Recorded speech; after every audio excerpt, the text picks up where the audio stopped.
Bok ljudi, danas ću vam pokazati kako snimiti pjesmu s interneta. Prvo uđete u Google, ukucate YouTube MP3 konverter,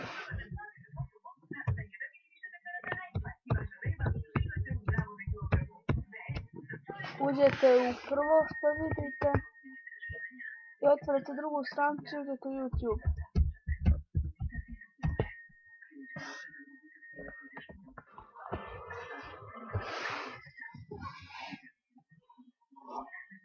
Zatim ukucate neku pjesmu koju želite, evo šta ja znam,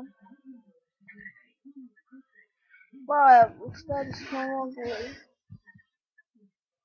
nešto što me ne zanima, što nema, evo gas.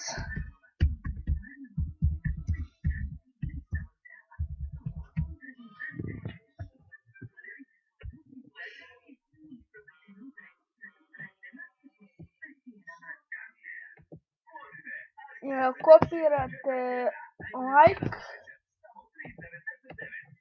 ovdje ovo izbrišete i zalijepite. Pa ću vam se pokazati nešto, vam će pisati download, da mi piše ovo ovdje.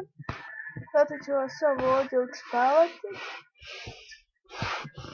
No naravno pjesma ne zauzima i puno.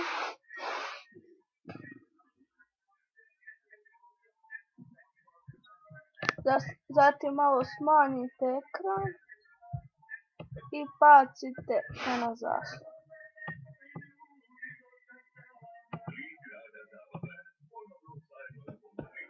I sada